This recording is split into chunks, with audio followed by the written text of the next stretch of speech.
Hi, so I'm Chris. I'm the team leader of the bespoke application development team. Within my team, we've got Mendix developers and traditional .NET developers. I've been at BAE for approximately 4.5 years, which is pretty much the beginning of our Mendix journey.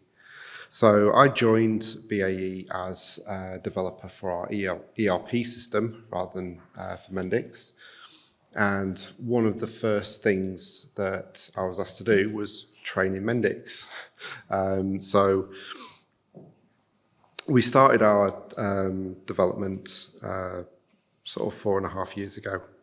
So previously to BAE, I worked with my previous employer for about 20 years. Started off as a traditional developer using C on a mainframe, followed by VBA, FileNet, imaging workflow systems, and moved into the business. So I've spent quite a lot of time working in the business, so it gives me a bit of a unique perspective when it comes to development. So I've been in both IT and the business.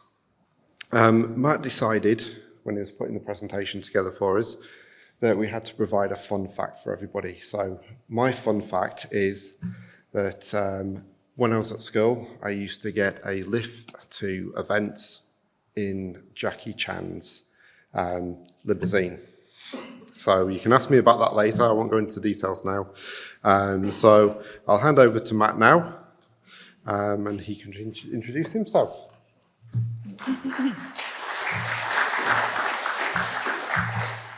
I'll just do a quick introduction, then I'll pick back up later. So my name's Matthew. I've been at BAE Subs for coming up on 5 years. I've spent, as a former apprentice, I've done a 4-year apprenticeship.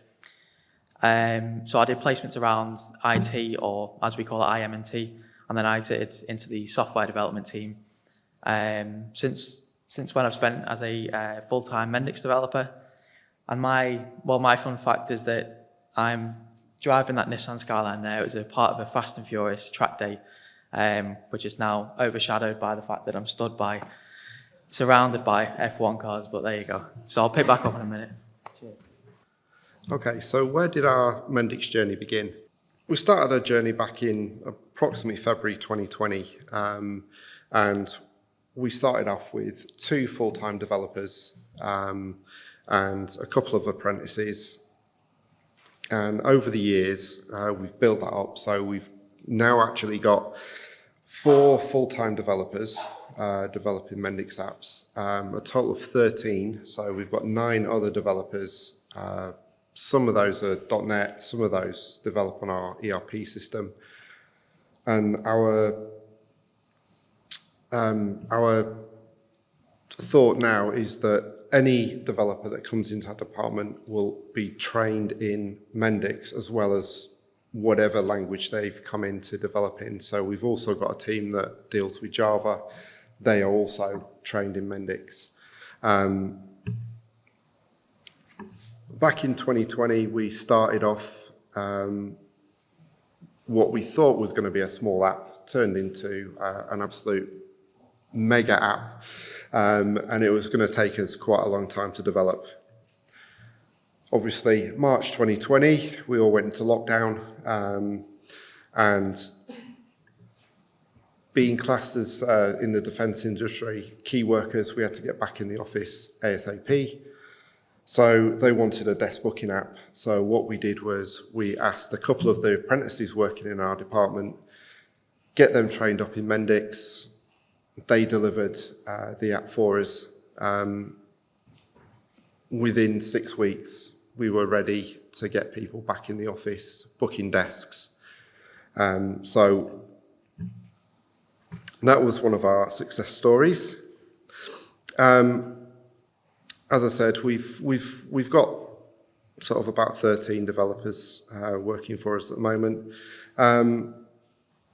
We've grown, so over the years, we started off with those couple of apps. We're now approximately 40 apps in production, and that's with a relatively small team. If you try to do that in the traditional sense of .NET, Java, there's no way you could have done 40 apps in 4 years. So, that's where we are today. Our development team. So, within our department is called SDD&D, which is Software Design Delivery. We've got a number of teams. So we've got our ERP development team. We've got a team of dedicated testers who do all our system testing. And we've got an integration team that we use for pulling data from a number of our systems, which can be then reused and transferred between different systems. And then we've got our bespoke development team, which at the moment is pretty much Mendix with some .NET on our legacy systems. In our department, we have a Mendix first policy. So once the system architects have decided that we're going to build a bespoke application, those requirements come into us and we review those with the thought that, can we do this in Mendix? Is there anything there that we think we may struggle with and we have to revert back to one of our traditional development languages? And so far, the answer's been no. So everything that's come to us, we've been able to build in Mendix. We don't have a Mendix or nothing approach, but we do have a Mendix first. How do we align our team? So we used to be office-based. COVID hit, we all went home. Most of us never really went back in the office. They've reutilised our office space for the expanding business. So even if we wanted to, we couldn't all go back in the office anyway. So we've had to come up with a way of collaborating. So how do we stay aligned? We're all sitting at home. We don't see each other very often. So we set up bi-weekly calls. So every couple of weeks, we all jump on a call, talk about what we've been doing, any lessons that we need to learn, best practices, any concerns. That works really well. So we've sort of adapted when it comes to doing that. Standardized approach. So within the development, we have looked at how we can standardize our delivery. So naming conventions, how we structure our apps into different modules, what can be reused if we can. So we discuss this, we document our approaches. We set up an app support page. So for every app that we build, we set up a support page. It will have things like who the developers were, any specific configurations, who the business was, who the business contact was. So even if you weren't the original developer, at least you've got a starting point to if anything comes in and needs changing or there's been an incident raised. So that goes into this portability. What we tend to do is, if we're building a small app that you might think, oh, one person can deliver that, we would rather have two people working 50% on two apps than one person working 100% on one app. So, God forbid, somebody gets hit by a bus, you haven't completely lost any knowledge of that app working. That's worked really well for us, and it means that, obviously changes come in the future. You're not reliant on a single person. We've also tried to, where possible, make all our apps look the same. So we've got, within the business, they'll probably use 5 or 6 of our apps. A single person who uses 5 or 6 of the apps. They like the fact that all our apps look and feel pretty much the same. Having said that, we haven't created a starter app. We've not quite got that far yet in our journey to create the starter app, but we have created a sort of a themes module that we can import, which has got our standard fonts, standard page templates, standard images that we can import. That's our next step. Right, I'm going to hand back to Matt now, and he's going to talk about apprentices. So this is a good place for me to pick it back up as a former apprentice. So a way in which we look to expand the development resource is to work with our apprentices. We look to work with them to get them their rapid certification within the first few weeks, so they can go on to actually help developing apps within the first couple of weeks. Speaking from experience, it's a great introduction into the sort of agile application development as a whole. And as I was told by the team leader, if I'm any good, I can come back. So encourage the good ones to come back. So typical Scrum team or agile team for us consists of a Scrum Master and then at least one developer, tester and customer. A point to note is that we try and appoint the Scrum Master to keep it as an independent person, trying to appoint a developer from another team to come and act as the Scrum Master. Then the scope of work for our developers in SD, D and D can vary between projects. We can sometimes end up consuming the BA work, so the requirements capture and analysis. Other times we'll work with a dedicated BA for the project. So a little bit on agile management. So we use version control, project management and documentation systems on-premise. There is the Mendix offering through the developer portal for this, but because we're fully on-premise and we haven't yet adopted the private cloud, it's not available to us yet. And as I think the first speakers mentioned, future aspiration is to integrate Studio Pro with our ticket management tool set. So we'd be able to manage the stories from within Studio Pro itself. And it sounds like that's coming soon. So secure by design. So because as BAE, because our customer is the MOD, we've got to deliver our products in alignment with their security guidelines. So part of this means following the secure by design principles. So just as an example, the first one, understand and define context. So for us, this can mean getting a proper understanding of the business problem, so the thing that the Mendix app is trying to solve. And in practice, this means getting a full set of requirements, comprehensive set of requirements before the beginning of any of the development. Okay, so to look at a couple of example applications. Room booking on the left there is one of the smaller apps on the estate. It's used by the admins in our training facility. It gives people out in the business the ability to see room availability, and it kind of replaces the whole administration burden on the receptionists. TEMS, so Task Engineering Management System, takes data from the EPPM toolset.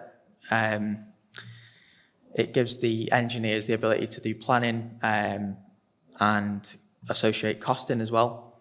And the diagram there is reflecting the status of tasks assigned to the engineers. For example, the red portion is the status of tasks that are in blocked, for example. So talking a little bit about Flight Ops is my first Mendix app. It's also the first one to be hosted in the Mendix cloud. So, well, for us at least, so that brought across some security considerations like the need for MFA, multi-factor authentication. The app serves as a replacement to an older system that we've got. The booking side of it, so it's a flight booking application. The booking side of it is used by all of us in BAE Subs and some of our partner organisations, so they can view flight availability and book themselves and manage the bookings on flights. And the admin side on the right there is used by the ops team in our private airfield that we've got. So some of their use cases are to assign crew, so flight management purposes, assign crew and aircraft to the flights. They'll do passenger management, and the app actually generates PDFs, which are then printed off and handed out from then on. So to look at a little bit how we integrate our Mendix apps with our bigger enterprise systems. Keep the core clean as a design principle, alludes to not modifying the core functionality of the enterprise systems themselves. So we've got a number of Mendix apps which integrate with the systems in line with that keep the core clean principle. So an example of which is TEMS, which I just spoke about. So that's so the EPPM toolset is given the project managers the higher level planning, and then we've got TEMS, which takes data from here, which gives the engineers then lower level sort of task allocation and costing capabilities. And a bit of a side note is that it ends up saving on licenses for the larger tool sets, so a bit of a good thing there. So on the topic of hosting, so we are predominantly on-premise with a couple of exceptions like flight ops. We've started to utilize the Mendix cloud, mainly for the purpose of extending access further than on-premise. A bit of a thumbs up really is it's gone through the scrutiny of our security teams, which is obviously one of our bigger concerns, as well as the architecture teams. And in doing so, in hosting on the cloud, it doesn't restrict us from integrating with our apps back on premise. And yeah, we're looking into the option of going into the Mendix private platform, which we spoke about earlier. So BI, so business intelligence. The reason we have a BI team is to create data reports for people out in the business. And the idea is that data is taken from the applications across the estate and put in a data warehouse, and then the reports are created from there. And this obviously includes our Mendix apps. The route in which the data takes to get from the Mendix apps to the data warehouse, we use an OData service to push it first to a database in the middle, and then into the data warehouse by the BI team. And there's a couple of reasons why we do this rather than reporting in the Mendix apps themselves. Obviously, it gives it a more comprehensive set of data, so you've got multiple sources, so the reports can end up being more informative. And we've actually found that on our Mendix application server, for large-scale reporting in the apps themselves, we've had resource issues, which is obviously, as we develop more apps and portfolio grows, this is only going to be more of a concern. So a couple of the hurdles, a couple of things that we've noticed, front-end config. So some of the modules like email connector, as you can see there, Excel import, export, and LDAP, they need to be reconfigured in the front end for each time you redeploy the app to a brand new environment. A partial solution in part, we've been able to solve this by establishing a microflow, which is run when the application is first started up in the environment. So then that can automatically create some of the templates needed for the modules. We've also found that trying to make larger modifications to apps that are already well established with data can be a bit difficult, down to the fact that making certain domain model changes, for example, can break the integrity of the database. And for us, because we are completely on-premise and we're sort of restricted with security, our access to the marketplace is a little bit limited. So keeping our older apps up to date and maintained with the latest App Store modules can be an extra step for us. And the last couple of points from myself, so it's a couple of success stories. We've been able to build everything requested by the business using Mendix. And to further this, we've not had to write any custom Java or JavaScript code for the application logic itself, with the exception of some JavaScript for UI enhancements and a bit of Java code to integrate with another bespoke app on the estate. We've been able to develop over 40 applications in what is a relatively short time period, and also with a relatively short full-time resource to draw upon. And, lastly, we continue to get positive business feedback ongoing in the form that our developers have got some, receive impact awards for their work done and apps developed. So I will hand you back to Chris to talk about some of our future aspirations with Mendix.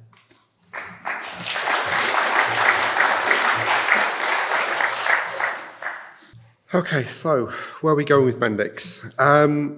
We've got a big project at the moment, which is the digitization of our manufacturing facility. So the big hall where they build the submarine and bring everything together. There's been quite a lot of analysis done by a company that came in, one of lovely management consultants. We all love them, don't we?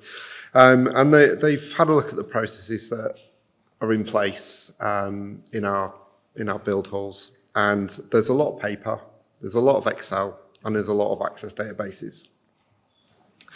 So we're currently looking at how can we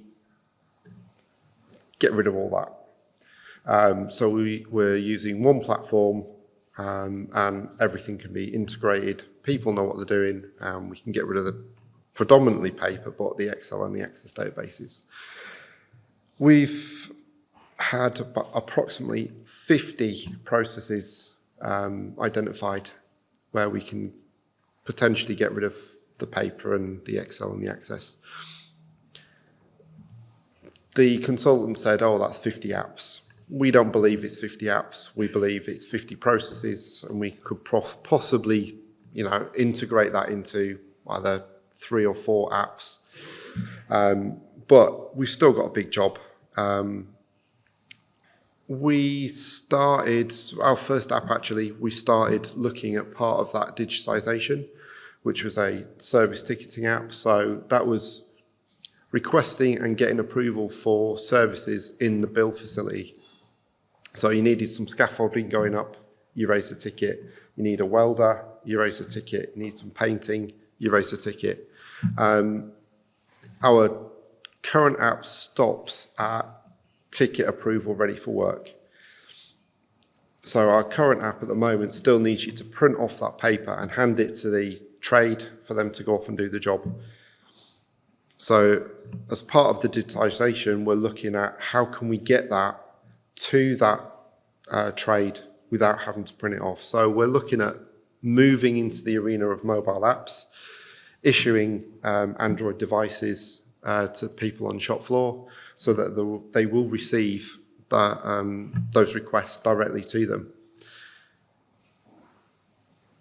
If anybody's thinking about doing anything like that, you need to bring those people with you from the beginning. In my previous employer, we did something quite similar, and we had to source mobile devices that couldn't be broken. It was one of those situations where you go and impose it on the people doing the job. They decided they didn't want to go mobile because they enjoyed the walk back to the office to get at the piece of paper, and we found devices would drop from heights, they fell under trucks, all by accident, of course. So if you are thinking of moving down that route, get those people on the shop floor involved from day one, and make it as if it's their idea. And again, Mendix, with the speed of development, is great for doing that because you can show it to them, you can get them involved, you can bring them in. So, what else are we doing? Citizen developers. We've almost got a shadow IT out there in the business. So we've got people who are developing very complex spreadsheets, access databases, and then they complain when it gets lost or corrupted. And then they say, can you support that as an IT department? No, we can't. We didn't write it. We're not supporting it. So we're looking at setting up citizen developer programs. So that is taking some of those people who are not IT, but are technically minded from the business, providing them with the tools to build simple apps in Mendix. We don't want to go down the Power App route because we think we'll just get in the same mess as we have with access databases. They'll build a whole load of stuff and there'll be no control. So we want to take these technical people, we want to take them under our wing. We're going to insist that they complete the Mendix rapid certification. So we know they've got an understanding of what they should be doing. We're setting up virtual desktops with everything they need to start that development. So we're not relying on them installing things on their laptops, security and all that. We will decide whether or not what they want to build is appropriate. So they will come to us with their requirements. We'll review those and decide whether or not they should be doing it or it should be an IT-led project. And our first stop point is there any integration? If there's any integration, it's an IT project, not a citizen developer project. When they build their first app, they will come and be seconded to us for the duration of that first build so that they can get the support that they need from experienced developers, but we can also instill our processes and our standards on them. Once those apps go live, they are responsible for them. So they don't build them and go, here you go, IT, I've built this, you're now looking after it. They have to look after those, but we deploy the apps. So they still have to come through us. We review those apps to make sure they're conforming to our standards, but they are still responsible for the support. And finally, future-proofing. Currently, most of our apps are either local sign-on or you have to re-sign on using your Windows credentials through LDAP authentication. We are looking at proper full single sign-on. We're in the middle of building that authentication layer at the moment. We also want to use that same single sign-on as pass-through to our ERP. So you would go into your Mendix app, that Mendix app would pass through your authentication to our ERP so that any transactions that they do, we can track who that person is performing the transactions. We've mentioned before that we've already got integration with our ERP. At the moment, it's only a pull, and we're using service accounts. So we're in the middle of building our single sign-on.